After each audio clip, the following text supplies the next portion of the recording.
Our universe is one in billions.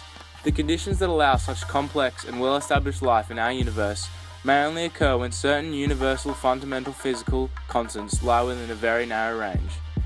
If any of several fundamental constants were only slightly different, the universe would be unlikely to provide a habitat for the establishment and development of matter, astronomical structures, elemental diversity, and life as it is understood.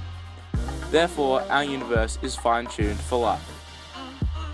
There are three main arguments to how our universe came to be, as we know it today: the top-down cosmology proposal, the multiverse theory, and the intelligent design argument.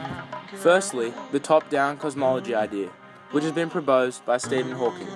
This theory argues that it is inevitable that we find our universe's fine-tuned physical constants. This involves the idea that our universe originally consisted of a superposition of many possible initial conditions, of which only a small fraction of which contributed to the conditions we see today. Another idea is the multiverse theory. This theory proposes the existence of many universes with different physical constants, some of which are hospitable to intelligent life, and it just so happens that we are in a hospitable universe. Finally, the intelligent design argument proposes that certain features of the universe and of living things are best explained by being created by an intelligent cause and not an undirected process such as natural selection, therefore arguing that the universe was purposely created by a creator. Now to see what the experts think. Mr. John C. Lennox offered an opposing view of an intellectually designed universe in his book God's Undertaker. In the book, he stated that the amount of evidence really doesn't leave any room for doubt. Recent research has shown that many of nature's fundamentals, from energy levels in the carbon atom to the rate at which the universe is expanding, change anything just slightly, and without a shadow of doubt, life could not exist. Sir Fred Hoyle stated that if nuclear ground energy levels vary by as little as 1%, Earth's carbon level would be hostile to life.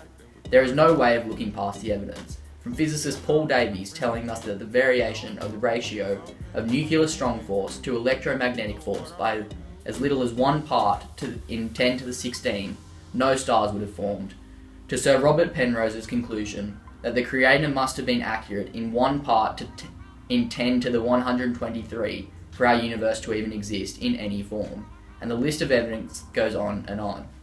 As Paul Davies once said, that is the sort of accuracy a marksman would need to hit a coin at the far side of the observable universe, 20 billion light years away.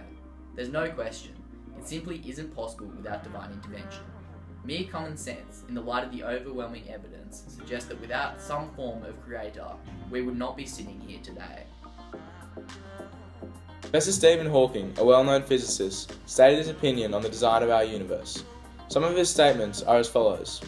Because there is law such as gravity, the universe can and will create itself from nothing. Spontaneous creation is the reason there is something rather than nothing, why the universe exists, why we exist. Furthermore, the fact that we human beings, who are ourselves mere collections of fundamental particles of nature, have been able to come this close to an understanding of the laws governing us and our universe is a great triumph. God is not held responsible for the planetary alignments of our solar system. It is instead a mere coincidence that the lucky combination of Earth to Sun distance and solar mass occurred.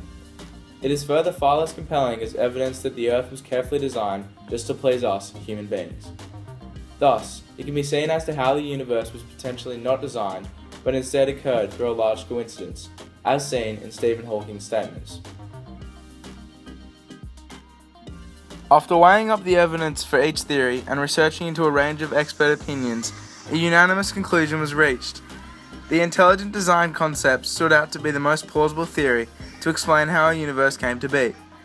We decided that there are simply just too many variables in our universe that are so delicately balanced for the multiverse theory to reasonably stand. Furthermore, the ideal of top-down cosmology simply did not appear plausible. This is because of the lack of evidence supporting such a specific, rather conceptual theory.